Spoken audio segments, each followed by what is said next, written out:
Hi, I'm Tiffany, and welcome to the Album Diaries. Here I'll be chatting about personal experiences that influenced my musical journey and career. I'll talk monthly about the albums and how they affected my personal life. Hey friends, welcome back. I am Lyndsay Lawler, sitting here with my friend and yours, the Tiffany. Tiffany the singer, Tiffany. I've been called all of it. You've been called all of it. You've been called worse. But You've been called today better. is exactly. The Tiffany. So going forward from that. The Tiffany. So we're here, we're doing the Album Diaries, and if you joined us last month, if not, you can circle back the link below. You can see how to see January's episode where we talked about the first record that came out in 1987, Tiffany. And we're diving into album 2 today. Tiffany has decided to really use this time and these months ahead to tell you what was going on, the good stuff, the bad stuff, the nitty gritty, the tears, Yes, all of it. All of it. The rebellion. On this one, the rebellion coming. Oh, good. I'm excited about that. And it's a time in Tiffany's life where a lot of her family has passed, and you've got new things, very beautiful, bright things ahead of you. So you're in a good, reflective place. Yes. So this comes from a good place.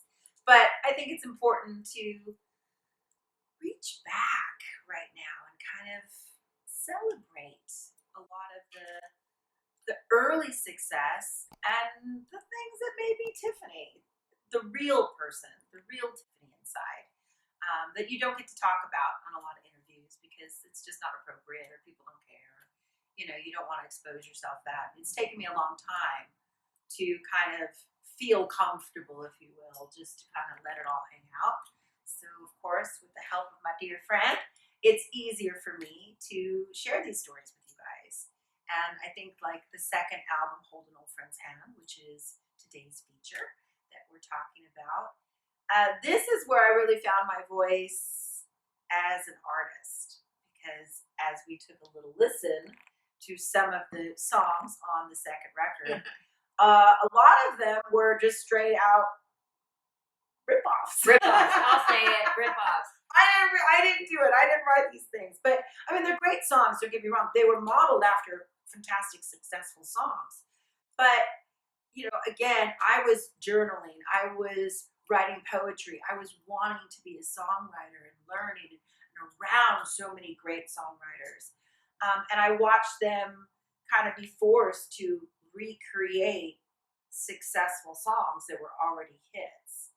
And for me, I was like, well, where's the creative process in that? And that's not cool. And secondly, I have to meet these people on the red carpet. Yeah. And then what do I say to them? And I was already battling with your, production dream. You're not a real singer. It's all the producer, you don't have a voice. You're a one-hit wonder. And I thought the last thing I need is people writing songs that are kind of based on other people's songs to the T. And I really kind of rebelled against that. I still ended up recording them because I lost the battle. And there's that thing about being grateful that I have the opportunity to record. I didn't know everything. I was only 17 at the time. But I knew enough to know ripping off people's songs that's not cool. Okay, so we can be a little bit better than that. You had the wherewithal to know that, which, first of all, already speaks volumes, because a lot of these young artists today are just, or always rather, but are just going where they're told because all they want is the dream. Right. You had more than that. You wanted to sing. You wanted to be legit. You wanted to be authentic. I wanted to be in the room of cool kids and be able to, be a cool kid. Yeah. And to be respected. I mean, the people that I look up to, Bob Dylan, Joni Mitchell, Stevie Nicks, Stevie Wonder, on and on and on. These are real people, real artists that are bringing their life through their music. And there's obviously a camaraderie and respect with these artists amongst each other. So that was always what I wanted to be. I wanted to be respected. Going back to country music, which a lot of people might not know, I started in country music. I was with Little Richard, Jerry Lee Lewis, George Jones. I mean, these are real artists that are living their lives through their music and living their lives. But the songs were always great masterpieces. And you just didn't go to the next room and write the same Sing that song one, and then turn up on stage. Like, you just don't do that. Like, it's very disrespectful. So this is kind of where I started to speak up for myself, which was not favorable. It was, perceived, if you wanted to say, you're getting too big for your britches. Now what, you think you know it all? You're just still a kid. So you shouldn't talk back, and you shouldn't have an opinion, and you should just record that song. And again, I was grateful to be able to do it. None of my friends were recording. I was already living my dream, touring the world. It was successful. But I wasn't recording the songs I really wanted to record. I know a lot of you guys love them, and I'm so grateful for that. But again, the deeper person in me, the songwriter to be, was cringing when I had to go in and sing some of these songs. So I was really rebellious. I would sing them down maybe once or twice, not really with my full heart. and I would think if I would do that, they'd just give up. Okay, she's not going to sing it right. It doesn't sound very good. They were like, okay, thank you. We got it. We got it. I'm You're like, that oh, good. that doesn't work. Even your half-ass. Either that or they did splice it together. I don't know. But no, most of the time I sang on key all the time. And I mean, even though I didn't put my heart into it, I still was putting my heart into it and giving good vocals. So yeah, that didn't really work. I kept thinking, well, if I just, was that the word? I couldn't remember it, and I'd say the wrong lyric over and over again. You have to dumb yourself down. I dumbed myself down to try to mix some of these songs out of this album. I mean, now looking back, we have to celebrate these things. And again, I'm lucky to be able to be recording them. But yeah, I mean, a lot of these songs on the second album, Holding On Friends, are not my favorite. I've spoken openly about radio romance. Way too happy for me. Again, there's that childhood darkness. You're like giving this really happy pop song to Wednesday. I mean, I was like, oh my God, no. I didn't even like smiling because my teeth were crooked. They still are now. And you were sad. But smiling was like, Okay, so it's interesting because the first record that we talked about on last episode, Tiffany, came out in 1987. This record came out in 1988. Holding Old Friend's Hand comes out in 1988. So think about that. Back then, people weren't knocking stuff out that quickly. Yes. So the fact that they were just ripping songs was probably because they were trying, correct me if I'm wrong, to play off of We've Got to Strike While the Iron's Hot. Right. And talk a little bit about, if you will, the pressure on you to say, no, I am a singer, I am here to stay. Because at this point, people were looking to make you a one-hit wonder or a flash in the pan. And you're like, F that, I'm bigger than that. Oh, yeah. How did you get through that? I didn't notice it at first because people were, I'd go on all over the world. I was touring quite often. I think from the beginning of the mall tour into the, theaters, into world tour, into this next record, I didn't stop at all. I was quite tired. But I think I started to learn that the interviews, where do you see yourself in 10 years? At first I was like, oh, well, I see myself doing this. And then I realized, oh, this is a challenge. You don't think I'll be here in 10 years. That's the question. And I started to change, again, that attitude and be like, oh, well, I'll still be here. Don't know on what capacity, but I'll still be doing music because this is my life. And I knew that. And I knew somehow I wanted to do better music. And again, that's not to disrespect the things that made me successful, but it wasn't the vision I had for myself. And I just knew I was headstrong from that moment on the second album. I'm going to get there. I'm going to get there one day. So did second album, when do you start world touring? Which album does that hit? That was the first album. We went from the mall tour to touring America. And then by the end of that year, I was already doing a lot of Europe and Asia. So I had already broken ground in other countries. Okay. Because that's what you've talked to me personally as a friend about this before, about the darkness that fell in. So you're on a world tour, you're young, you're a teenager, but you've got this old crew with you. Yeah. I mean, younger Sorry. than me at this point, but Throwing older. you under the bus, all you guys. You were 24. Old. Old But you're people. in, walk me through the darkness of, or just the loneliness, if you will, Yes. of those times where you're on stage for thousands and thousands of people, and you come back to your hotel room, all the crew goes out and parties, and you're alone in your hotel room going from this energy to this energy. What does that do to your soul? Well, I mean, it's taken me a long time to realize that that's not an age thing. That's a performer thing. And I think that's where a lot of performers get into trouble. We start to like drink or do drugs or do things just because we have all this energy. It's not always the case, but for me, it was like all day long. I get up and I'm promotion, I'm doing this, go to radio, and sometimes you even did TV in the morning before you did your shows. It was an all day thing.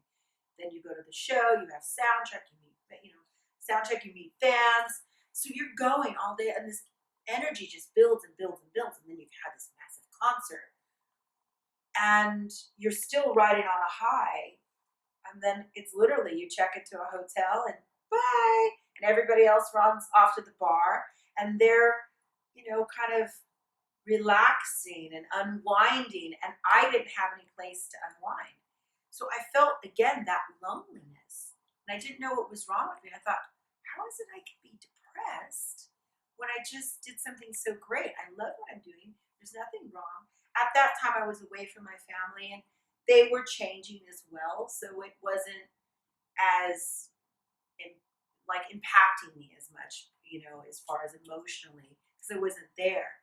But I felt really alone. I used to go and just run a hot bath, cry. I'd call, my phone bill was crazy. I'd call all my family and friends, mostly my girlfriends. I love my Rod Stewart and my bubble baths. I mean, you are an old soul. I was sitting there right out the Rod Stewart. 17 bubble bath. And it took me years to realize that's an energy thing. It goes back to energy. And that it took me watching like Behind the Music, talking to other musicians, and realizing that that is something you kind of have to walk down the stairs. You've walked up the stairs all day long to this wonderful moment, and that's it. You're just left there. You have to actually deep breathing, taking a hot bath, taking a walk, going out with friends. But whatever it is, you have to kind of unwind. Otherwise, we have a lot of energy. I used to get off the bus later on. I mean, even the college tour, Color Silence, all of that, and I would go and clean the bus. And the bus driver would be like, "I just cleaned the bus," and I'm like, "I know, but what do I do with this energy?" It's before I learned meditation, of course. Well, and to just put it into perspective for y'all listening, a lot of the world kind of lives here, if we're being love, and which is not a bad thing. On a constant, just sort of level, you know what your schedule is for the day. You know what's happening in your life. Obviously, we've proven in the world that no one ever knows. But so, and you said to me one day that was really helpful because I was alone in a hotel room after a big show, and I remember calling you, being like, "What is this energy?" And this was happening to me as an adult. Why do you feel sad? You tap into I feel sad all of a sudden, like you've been dropped. But imagine the energy of being on this, like a roller coaster, being on the highest high that you can ever imagine in your life, and then very quickly being on the most low, lonely moment of your life within 2 seconds. And so that is something that I think people can't even begin to understand when people say, "Oh, poor Tiffany, she's lives this great life alone." It's like, no, there are some dark moments that you're left alone. So tell me, at 17 years old, sitting, I assume you're still writing and journaling and writing poetry. Writing and journaling still, and really again finding my voice as a singer, as musician, as a young adult. That I wasn't happy with a lot of the music that I was recording. I don't think it was reflecting the person I was becoming, and I really wasn't cool with people literally ripping songs off. So that started the whole turmoil with management, which led to not myself having a falling out with label, but it's just a vicious circle. Yeah. Once the artist and the management is really cohesive and getting along, then that leads to all the chinks in the chain, if you will. Yeah. It's just a backup process. And that's pretty much what was happening with George and I. I mean, he really kind of felt one way. He's very strong mindset, and he wasn't always wrong. But I think here I am again, a young person being kind of controlled and no one listening to me. I didn't have that outlet in my home. I didn't have my parents who could come and talk to him. And now I have another figure in my life, not really parenting, but parenting the music side of things. And like any artist, really, you want to grow, you want to do some things, you want to have a voice. And then for me as a young artist, I don't know if I knew how to express that. Yeah. So more than anything, I just kind of went, this isn't what I like to do. I want to get off the road. And I was enjoying it being on the road, actually, even though you have those highs and lows. Yeah. But I love my band. I still know them today. They're great people. I love them. I love you guys. And that was amazing, hanging out with fans and meeting new people, new different types of cultures and food. I mean, that's why I became a foodie. I've always loved traveling. But, again, feeling like I wasn't allowed to be recording the music that I wanted to record. The first album I really loved. And the second album, there was 50% that I wasn't crazy on. It was. Now you go on we've got something good going. So the first album took a year to record. This one took like 2 months, I think it was. Wow. So, and you can tell. I think the whole process was different for me. And I think I even knew that then. I was like, this isn't as good. And it was proven. I think we had 2 singles off of the second album, and that's when things for my career started to change. And it's really frustrating, too, when you don't know how to change it. I certainly didn't know the music industry. I certainly didn't know anything about labels or radio. I mean, I was learning. But that's not right. Yeah. At the same time. I mean, there's a track on that record that we were just listening to. And it is, if I can say this. It is another song that was very popular. We'll let you figure it out. Go listen to the Footloose soundtrack. Not the words, but yeah, exactly. And compare it to this. But that's. And I like the song, but I was like, the song's already been done. We're literally singing. Why are we doing this? And again, I didn't really, have a strong enough voice. Obviously, what was I going to do? I recorded it, and again, you're grateful to be able to do that. But I always felt I wasn't giving the best to my fans. That second record, I already knew that was. If it's not right, I don't want to do it. This is not the music that's really representing me as a person. I'm just picking songs because we have to fill 10 spots, and everybody's going, let's go. I don't want to hold it up. And, I had a world tour planned and kind of just snuck in that second record. And you pay for that later on. And that's why I'm a big advocate of now, no, I really want to love the music. Worst case, it's not popular and you get, But you like it. You get blamed for it. Secondly, if it is popular, you're going to sing it the rest of your life. So like what you do. I mean, yeah, it's kind of how it is. Well, and speaking of not having a voice, tell me about, because you're only 17, so you're not an adult legally at this point. So financially, money-wise, I'm going to guess you didn't have access to, or what was the access to? I the did. I there? had at that time, I think by the second record was when we started some of the emancipation with my parents. And that was just because my mom and my stepfather got back together and habits hadn't changed. So now I'm on the road fulfilling those shoes that are expected of me contractually, from fans to world tours to labels to being Tiffany, then going home and having drama and chaos again. And I just said, I don't want to be in this environment. I want to go live with my grandmother where when I come home, it's nurturing. Mm-hmm. It's quiet. I don't have to be, again, the adult and, hear hours of fighting. And that didn't go over too well, of course. So we ended up having to go for emancipation, but that was never about me not loving my parents or, again, feeling I was too big for my britches and I don't need you now. It really was self-preservation. Yeah. I didn't know that at the time. That was just what I needed. Now I realize that's what it was. It was like, I just need to be in a loving environment with my grandma. She's my paternal grandma. She came and got me anyway when you guys were nutbags. So might as well just go and live there because she's the one you call for me to go and stay with her on a weekend that it's not going well and my parents were all over the map. So I just thought, why don't we cut to the quick and I go live with her? And eventually that's what happened. But not after I had my auntie be my custodian. She kind of controlled the money with an accountant.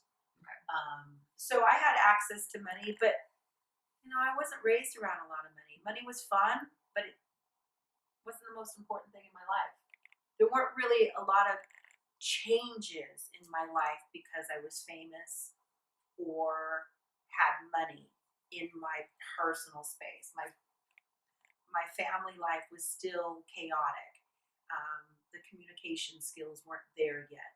The sobriety wasn't there yet. And they really weren't turned on about money. That really wasn't the case with my family. So, of course, when we all went to court through emancipation and everything, there was mudslinging that I wasn't prepared for. And that really happened from attorneys. That really didn't happen between my mom and I and even my stepfather. You get attorneys that are, we're going to win this one. Yeah.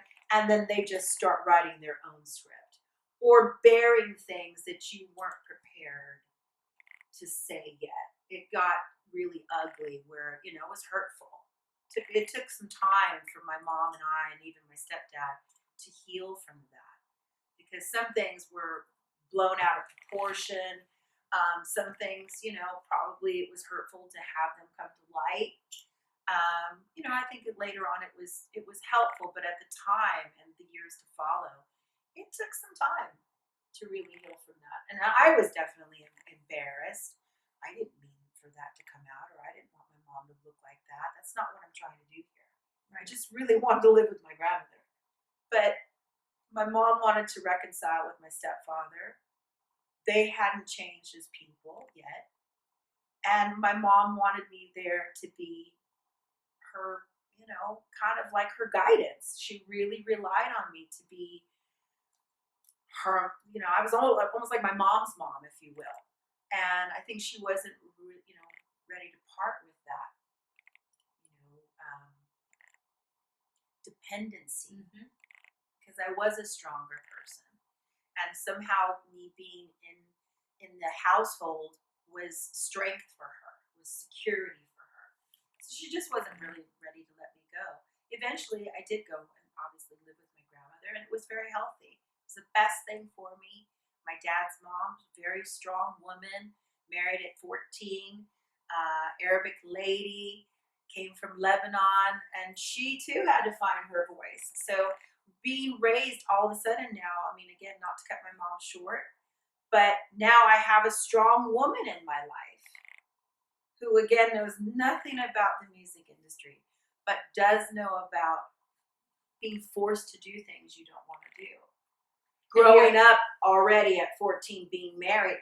So, I could really connect with my grandma in a weird way. Well, your safe space, it's interesting because I feel as we talk about connection a lot and making sure that's such an anchor in life.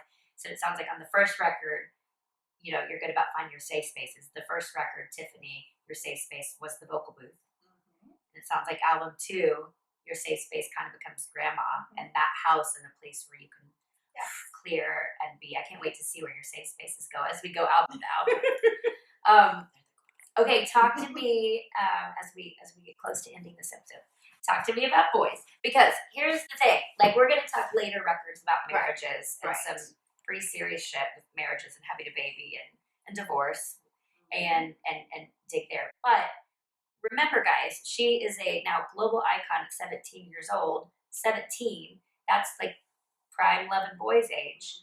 Are you dating boys? Are you kissing boys? What are you doing at that I place? had a few boyfriends, but nothing too serious because I was always on the road. So, when I would come back to high school, it was like all changed. There was no Tinder in And then, Asia at that I time mean, either. my girlfriends again had babies or left the school or a bunch of different things. And boys either totally were too much because I was Tiffany. I actually had at 17 a lot of guys wanting to control me, which was weird. Because by this time now, when I am home, I would be at like Hollywood parties here and there, nothing inappropriate, but a lot of young actors, just people my age. And you meet people and they're aspiring actors or musicians or in the Hollywood crowd. And I remember just, dating people for like a couple of weeks and the control that they would want over me. And I thought, this is not for me. You're just coming along so you get a good shot. You're just coming along and then secretly telling me what to do at a party. Oh, go talk to this person. I want to meet this person. Oh, go do this. And I'm like, no, I'm not this person. So I didn't date a lot. I had one boyfriend for a little while, but again, he was just a regular guy. And now I'm off being Tiffany, and we're still friends, but it just didn't work out, obviously. I mean, nothing was going to happen too seriously. I was 17.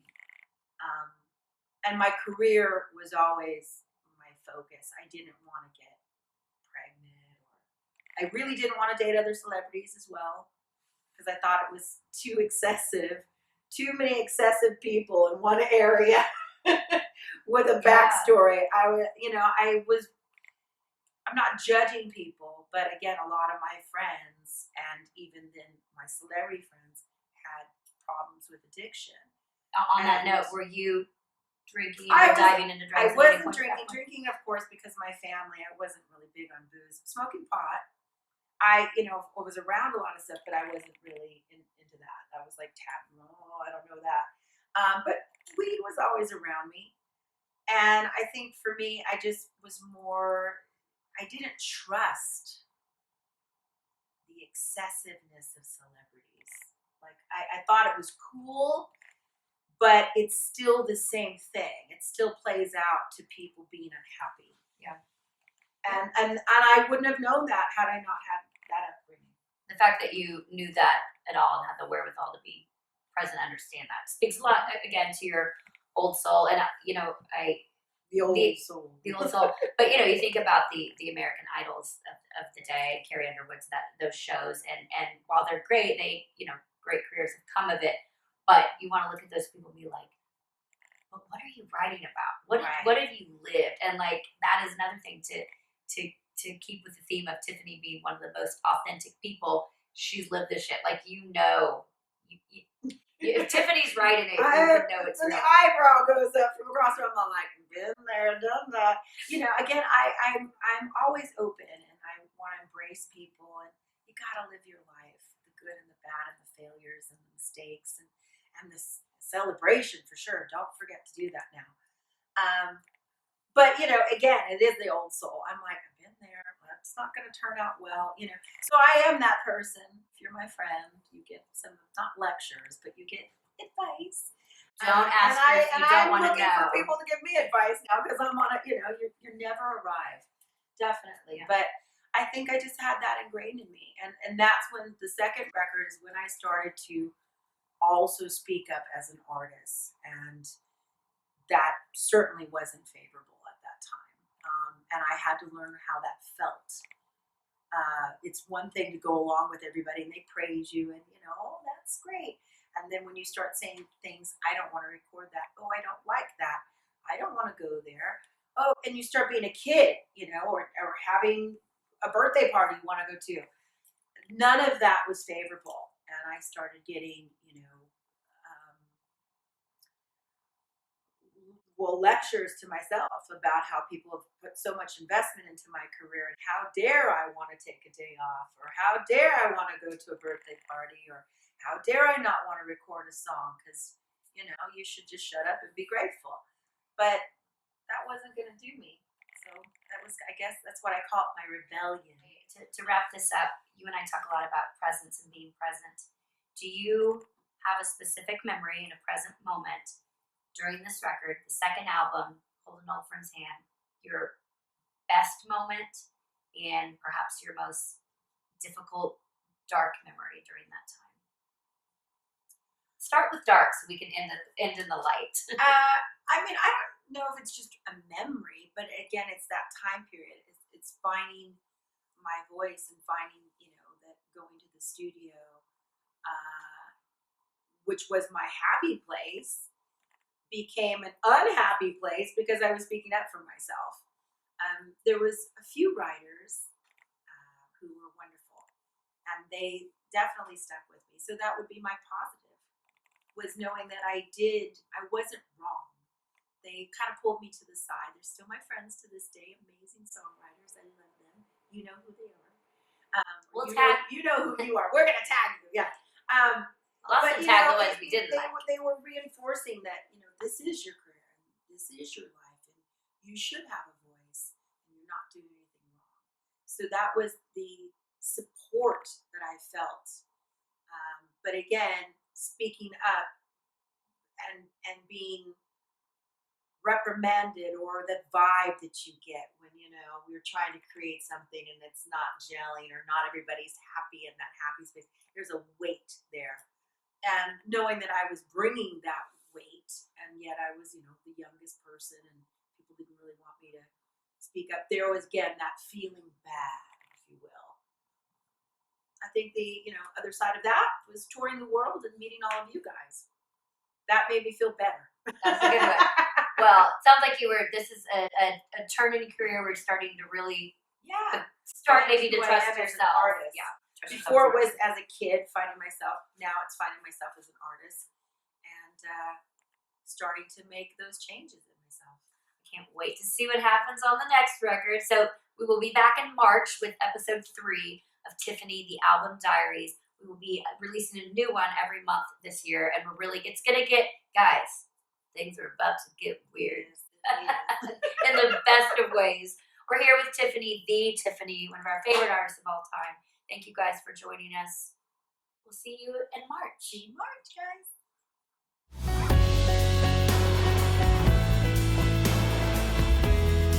Please remember to like, comment, and subscribe, and turn on the notification bell for all updates. Thanks.